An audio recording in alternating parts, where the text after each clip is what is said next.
요즘 어떤 직업은 사라질 위기에 놓여 있습니다.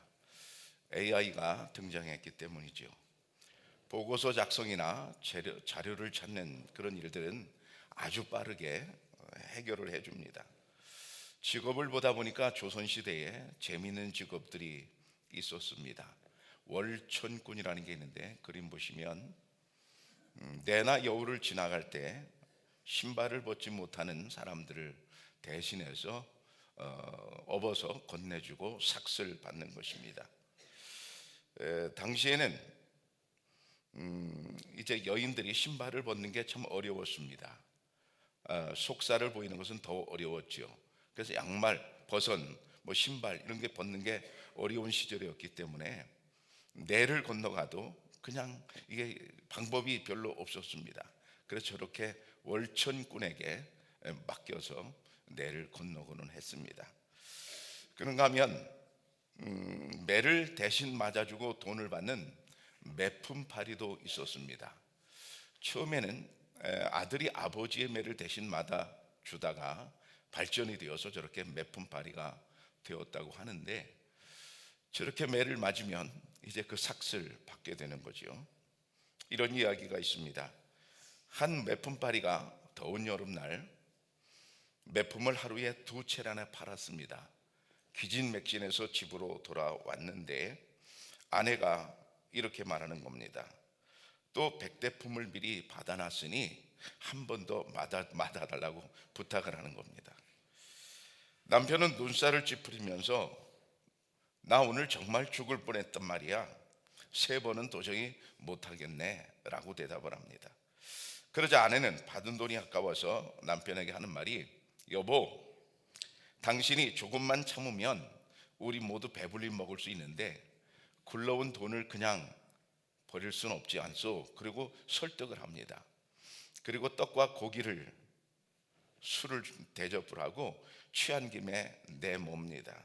남편은 취한 와중에 할 수 없이 가서 또 백대품을 맞았습니다.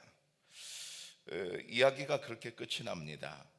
백대품을 맞다가 이 남편은 그렇게 죽고 말았습니다.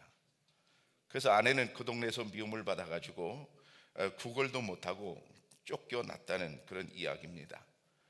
승정원 일기 중에 이런 매품팔이에 대한 기록들이 있습니다. 매품팔이는 돈을 대신 받고 곤장을 맞아주는 엄연한 직업이었습니다. 이쯤 되면 우리가 궁금한 게 있죠. 돈을 얼만큼 받았을까? 우리가 매를 맞으면 곤장 맞는다고 하는데, 곤장을 맞으면 당시 돈으로 7냥을 받았다고 합니다. 7냥. 7냥에게 그럴 수 있지만 지금으로 환산하면 25일치 임금이라고 합니다. 우리가 하루에 10만 원을 따진다면 250만 원이고 하루에 20만 원을 따진다면 500만 원입니다. 맞을만 합니까? 요즘도 그런 직업이 사실 존재하죠. 영화를 찍는 데 보면 스턴트맨이 있습니다. 영화 배우를 대신해서 위험한 일을 해주죠. 그런데 매품팔이는 과연 누구를 위해서 매를 맞았을까? 당연하게도 자기보다 신분이 높은 사람을 대신해서 매를 맞아주었습니다. 매품팔이는 기본적으로 사회에서 계급이 낮은 그런 사람들이었습니다. 그래서 계급이 낮은 사람이 높은 사람을 대신해서 벌을 받는 것, 그게 매품팔이였습니다. 하지만 예수 그리스도는 정반대입니다. 하나님의 아들 예수 그리스도께서 이 땅에 오셔서 우리를 대신해서 매를 맞아 주셨습니다. 사실 예수님은 우리 죄인을 대신해서 이 땅에 벌 받으러 오신 분이 맞습니다. 당시 십자가형이라고 하는 것은 참 부끄러운 그런 형벌이었습니다.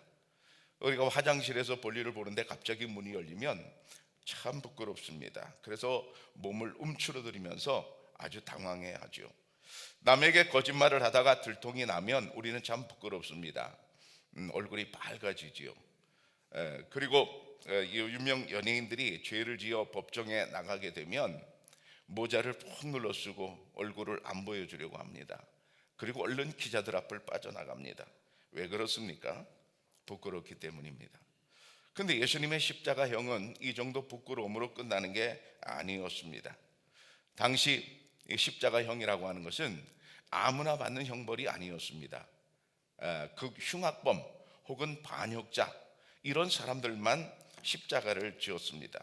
그러니까 십자가를 지고 죽었다는 소문이 나면 그 집은 동네에서 이제 낙인이 찍히는 집이 돼버리고 마는 거지요. 히브리서 12장에 보면 그는 그 앞에 있는 기쁨을 위하여 십자가를 참으사 부끄러움을 개의치 아니하시더니 그랬어요.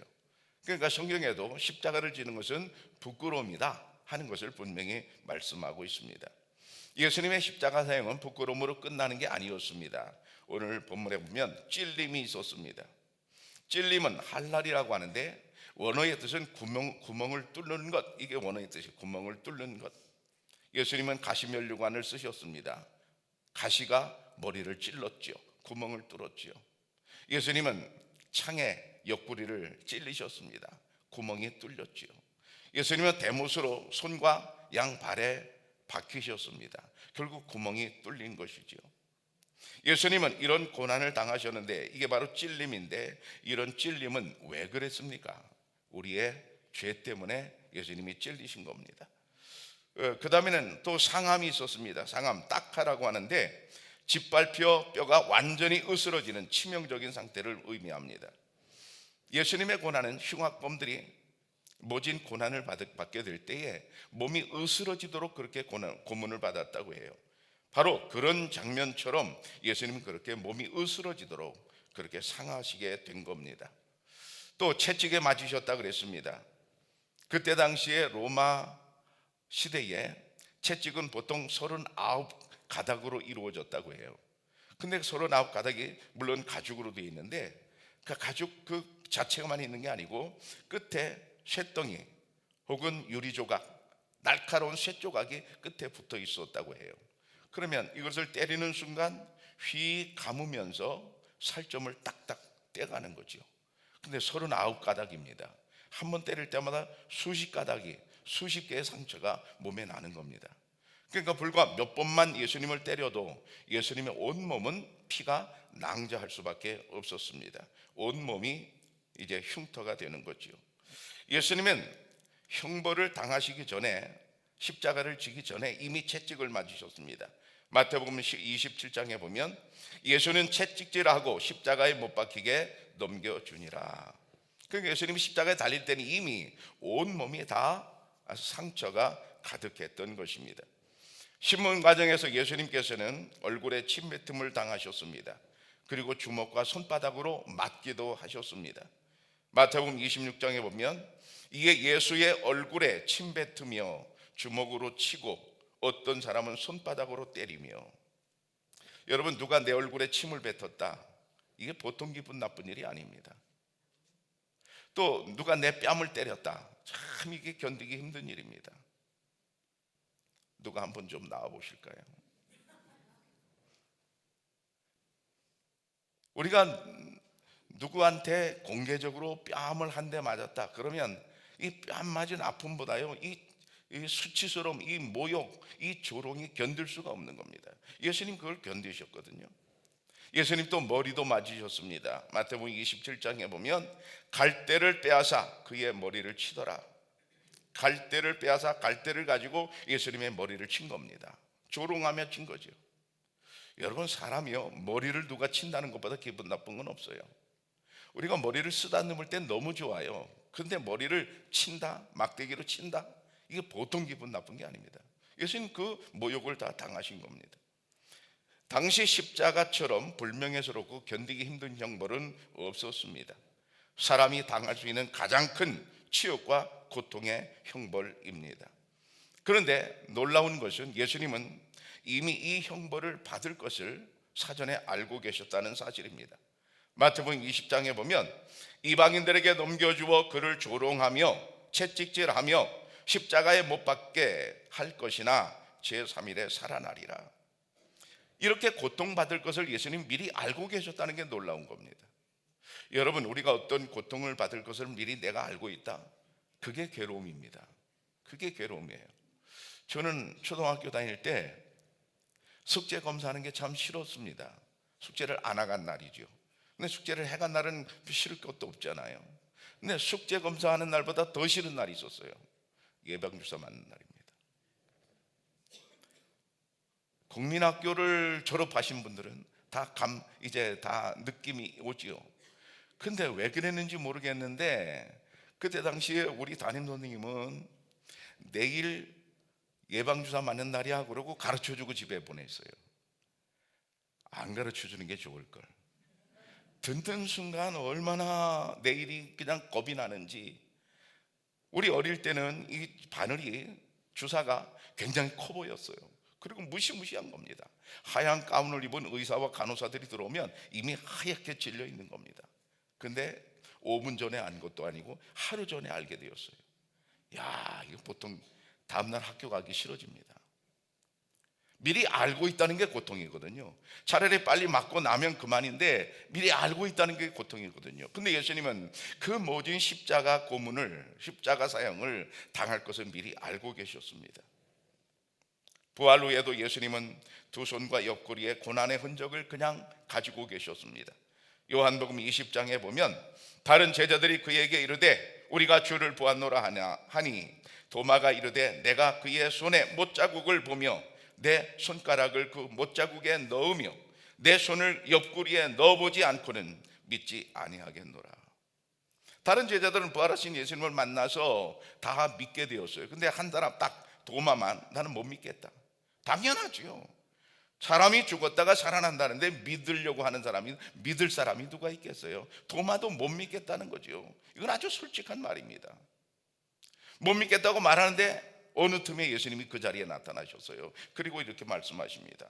도마에게 이르시되 내 손가락을 이리 내밀어 내 손을 보고 내 손을 내밀어 내 옆구리에 넣어보라. 그리하여 믿음 없는 자가 되지 말고 믿는 자가 되라. 그 자리에 예수님 모셔서 도마야 이리 와봐. 내 손가락 내 옆구리에 좀 넣어봐. 너가 그래야 믿는다고 했잖아. 한번 넣어봐. 예수님 그러시는 겁니다.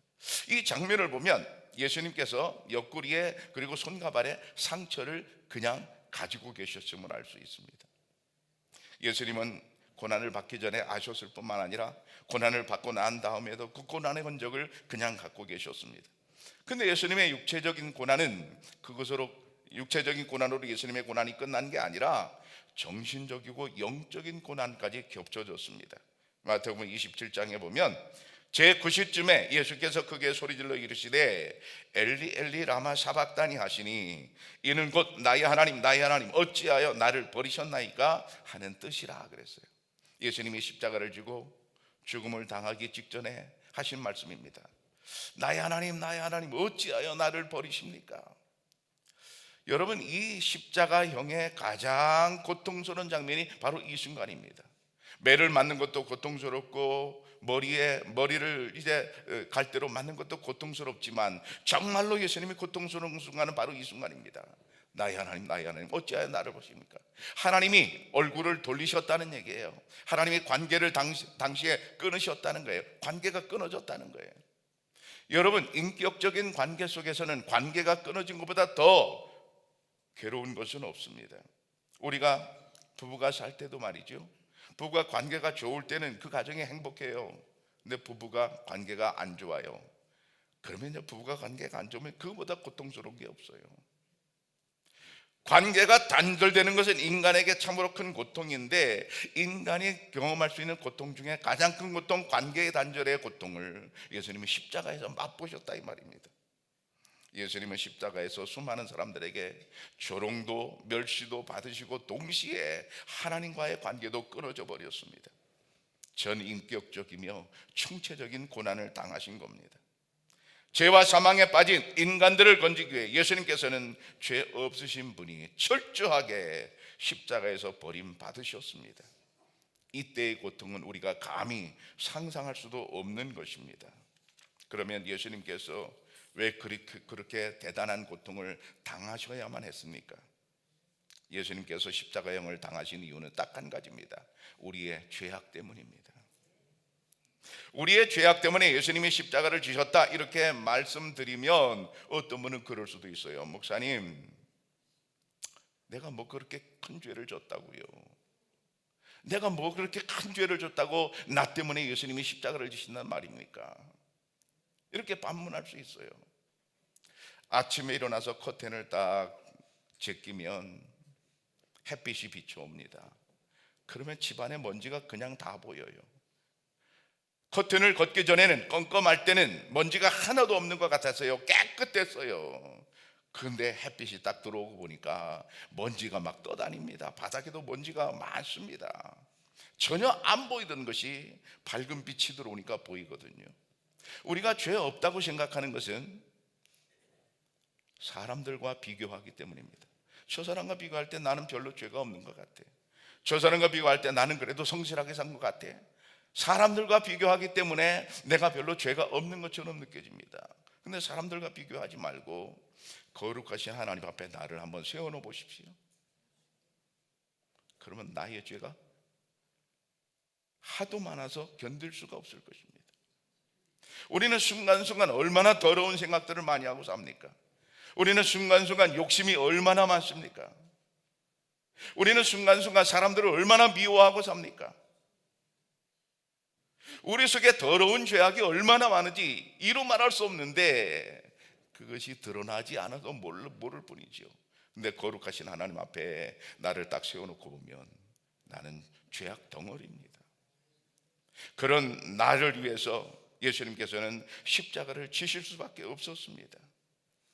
로마서 3장에 보면 기록된 바 의인은 없나니 하나도 없으며 그랬습니다.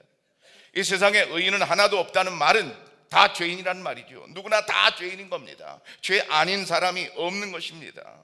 그렇기 때문에 인간들을 위해서, 죄 있는 인간들을 위해서 예수님이 십자가를 지셨습니다. 여러분, 내가 죄를 지었다면, 내가 씻을 방법이 있다면 예수님이 안 그러셔도 되지요. 근데 내가 씻을 방법이 있습니까? 양 같은 제물을 죽인다고 해서 내 죄가 영원히 없어집니까? 그렇지 않습니다. 죄를 지은 내가 죽어서 그 죄를 갚는다고 하면 그 죄가 영원히 없어집니까? 그럴 수도 없습니다. 왜 그런가 하면 인간은 진정한 제물이 될 수 없어요. 이미 더러워졌기 때문에, 이미 죄인이기 때문에 인간은 제물이 될 수 없어요. 죄 없는 예수님이 이 땅에 오셔야만 제물이 될 수 있고, 그래야만 인간의 문제가 해결이 되는 겁니다. 그래서 예수님이 이 땅에 오셨습니다. 그리고 예수님이 십자가를 지셨습니다. 여러분, 우리의 죄가 덮어지는 유일한 방법은 죄 없는 예수님이 이 땅에 오시고 그분이 십자가를 지는 그런 일이었기 때문에 예수님은 그렇게 이 땅에 오신 겁니다. 영국의 코벤트리 지방을 다스리던 레오프릭 영주가 있었는데요, 이 영주가 못됐나 봐요. 세금을 너무 많이 걷어들였어요. 그리고 막 폭정을 행했어요. 그의 아내 고디바는 매우 마음씨가 고운 착한 사람이었습니다. 남편한테 말했어요. 제발 세금 좀 그만 걷으라고, 폭정을 행하지 말라고, 좀 선정을 좀 베풀어 보라고. 그렇지만 남편은 말을 듣지 않았습니다. 날마다 아내가 그런 말을 하니까 듣기 싫은 이 레오프릭 영주는 한 가지 교묘한 생각을 합니다. 그리고 조건을 제시합니다. 만약 당신이 알몸으로 동네 한 바퀴를 말 타고 돈다면 내가 세금을 깎아주겠다. 이 제안은 그렇게 할 수 없기 때문입니다. 당시 여인이 알몸으로 세상에 나온다고 하는 것은 상상할 수도 없는 일이었기 때문에 이것은 안 받아들일 것이다 생각을 하고 남편이 그렇게 얘기한 겁니다. 고심을 하던 이 고디바 백작 부인이 결심을 합니다. 내가 어느 날 나가서 말을 타고 한 바퀴 돌겠다고. 실제로 그 여인은 알몸으로 말을 타고 동네를 한 바퀴 돌게 됩니다.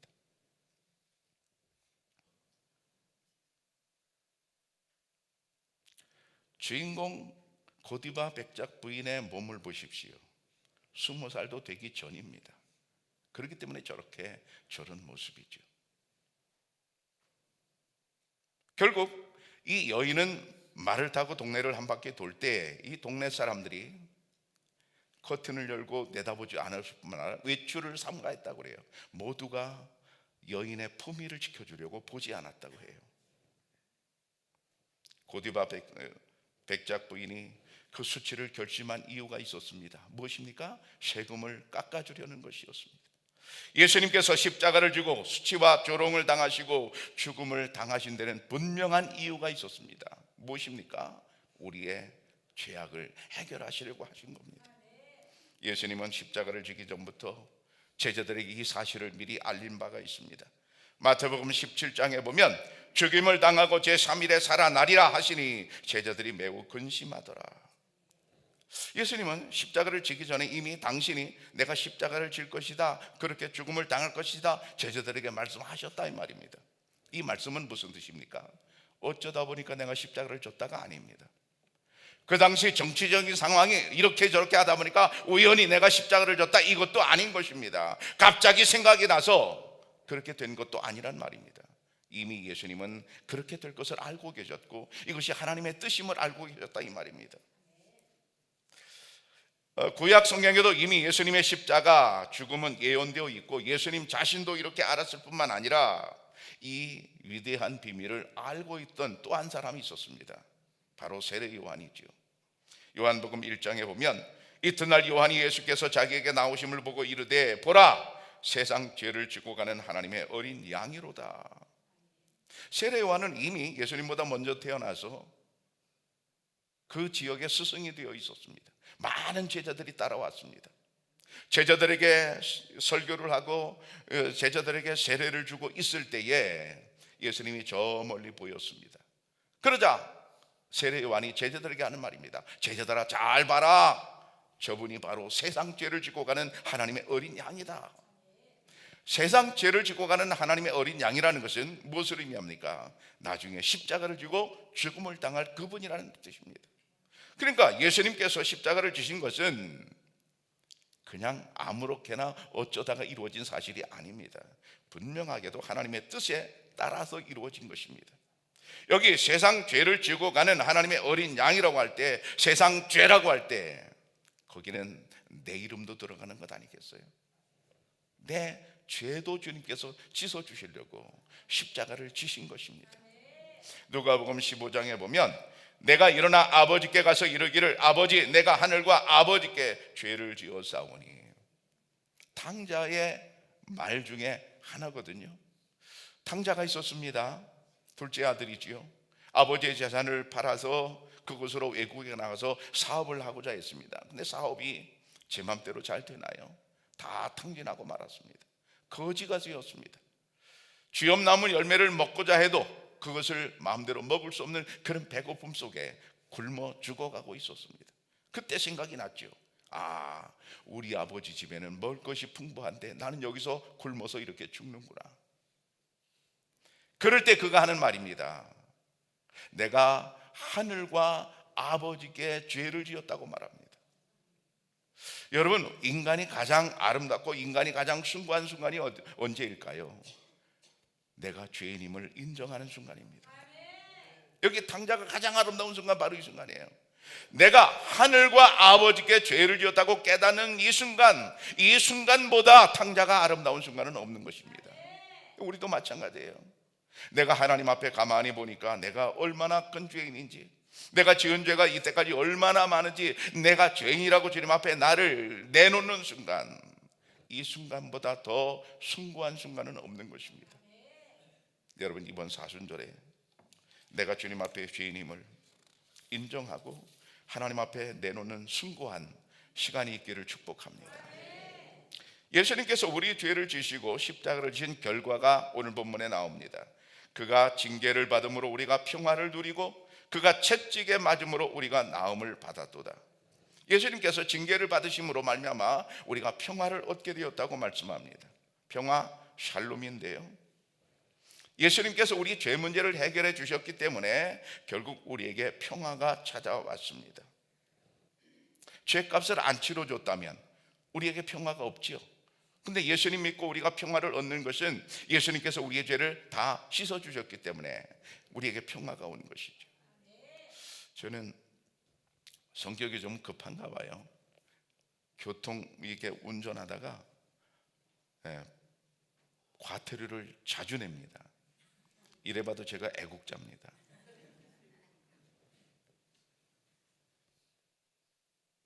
가장 최근에 제가 과태료를 낸 게 보령에서 우리 집에 오다가 그랬습니다. 보령에서 이렇게 오다 보면 초등학교가 하나 있고 거기 어린이 보호구역이 있습니다. 근데 가다 보니까 멍하고 가다 보니까 빨간 불이 아니에요. 좀 껌뻑껌뻑해요. 껌뻑껌뻑 하는 건 뭐예요? 빨리 가라는 소리잖아요.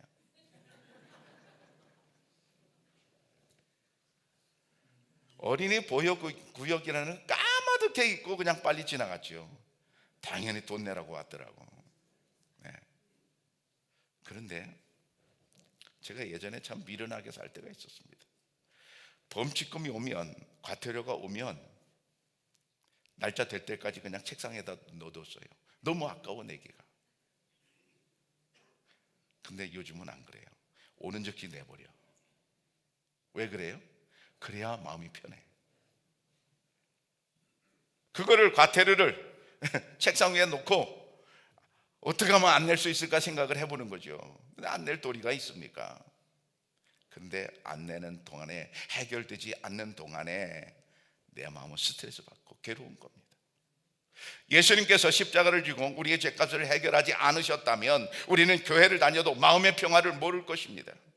예수님께서 다 해결해 주셨어요. 그 은혜로 말미암아 우리는 참 평화를 누리게 되는 줄로 믿습니다.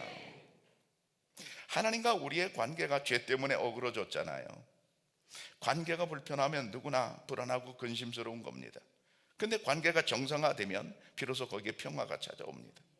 내 안에 평화가 임하였다는 것은 하나님과 나와의 관계가 좋아졌다는 그런 얘기거든요. 많은 사람들이 교회 와서 처음 받은 은혜가 뭘까요? 바로 평화의 은혜입니다. 교회 오면 이상하게 마음 편하다. 왜 그럴까요? 죄 용서받은 증거가 내 안에 있는 겁니다. 하나님과의 관계 회복이 영적 평화를 만들어 줍니다. 하나님과 인간 사이에 깨진 관계를 예수님께서 징계를 받으심으로 회복시켜 주셨습니다. 이 사실이 얼마나 중요한지 바울의 고백을 한번 들어보십시오. 고린도전서 2장에 보면 내가 너희 중에서 예수 그리스도와 그의 십자가에 못 박히신 것 외에는 아무것도 알지 아니하기로 작정하였습니다. 사도 바울이 작정하였다. 나는 이것만큼은 꼭 작정한다. 알기로 작정한다. 그러고 작정한단 말이에요. 이게 무슨 말인가 하면 사도 바울은 지식이 너무 많은 사람이에요. 요즘으로 친다면 뭐 그보다 높은 지식이 없을 정도죠. 당시에 가말리엘 문화에서 모든 학문을 다 배운 사도 바울, 그의 글을 보면 정말로 박학다식한 것을 볼 수가 있는데, 그렇게 지식 많은 사람이 내가 아는 지식 중에 가장 최고의 지식을 뭐라고 말한다는 거예요? 예수님의 십자가. 자기가 아는 그 많은 지식 다 합쳐도 예수님의 십자가의 사건보다 더 중요한 것은 없다고 이렇게 말하는 겁니다. 이게 무슨 말일까요? 예수님의 십자가 사건이 자기가 아는 모든 지식 중에 최고의 지식이라는 사실입니다. 왜 그렇습니까? 십자가 은혜를 깨달은 사람은 이 이유를 알고 있습니다. 십자가 은혜로 말미암아 우리가 죄를 용서받고 그리고 평화에 이르기 때문입니다. 죄를 용서받는 것, 여러분, 이것보다 더 중요한 게 어디 있겠어요? 우리가 교회 다니면서 가장 중요한 게 뭘까요? 다른 거 없습니다. 십자가의 은혜인 줄로 믿습니다. 그래서 그리스도의 십자가는 우리에게 자랑이 됩니다. 갈라디아서 6장에 보면 내게는 우리 주 예수 그리스도의 십자가 외에 결코 자랑할 것이 없으니, 예수 그리스도의 십자가 외에는 자랑할 것이 없다는 말을 뒤집어 보면 예수님의 십자가는 내게 자랑이다 그 말입니다. 왜 자랑이 될까요? 그 십자가의 은혜로 말미암아 죄를 다 용서받았고 평화를 얻었기 때문입니다. 여러분, 예수님의 십자가가 자랑이 되기를 축복합니다. 내 친구들에게, 내 이웃들에게, 내가 아는 사람들에게 내가 자랑할 것은 돈이 아닙니다. 내가 자랑할 것은 외모가 아닙니다. 내가 자랑할 것은 다른 것이 아닙니다. 우리가 자랑할 것은 예수님의 십자가인 줄로 믿습니다. 왜 그렇습니까? 십자가의 은혜로 모든 사람이 다 구원을 받을 수 있기 때문입니다. 여러분, 어디서 주님께서 주시는 이 평화를 얻을 수 있단 말입니까? 24시 편의점 가면 우리가 찾을 수 있단 말입니까? 아니면 어느 시장에 가면 거기서 시장에서 우리가 살 수 있단 말입니까? 백화점에 가면 백화점에서 그것을 살 수 있단 말입니까? 어디 가도 예수님께서 우리에게 주시는 이 평화를 살 곳은 없습니다. 오로지 주님 안에 밖에 없는 줄로 믿습니다. 그래서 여러분, 우리가 주님 안에서 십자가의 은혜로 말미암아 주님의 은총으로 평화를 얻게 되고 구원을 얻게 된 것, 이것보다 더 큰 자랑은 없는 것입니다. 이렇게 보니까 예수님은 매품파리가 아니셨습니다. 왜냐하면 우리는 주님께 매 맞은 삭슬 드린 적이 없습니다. 나 대신 주님께서 매를 맞았지만 우리는 주님께 그 삭슬을 드린 적이 없습니다. 예수님은 아무런 대가도 받지 않고 그저 순수하게 십자가를 지어 주셨습니다. 그래서 예수님의 십자가는 더욱 자랑스럽고 더욱 고상한 것입니다. 사랑하는 청약교회 성도 여러분, 우리 인간의 죄악으로 말미암아 예수 그리스도께서 매를 맞고 찔림을 당하셨습니다. 부끄러운 십자가 처형도 예수님은 마다하지 않으셨습니다. 그 은혜로 우리는 구원을 받게 되었습니다. 이것이 십자가의 은혜입니다. 이런 십자가의 은총이 여러분 개인과 여러분 가정과 여러분 사업 위에 충만하기를 축복합니다. 기도하겠습니다.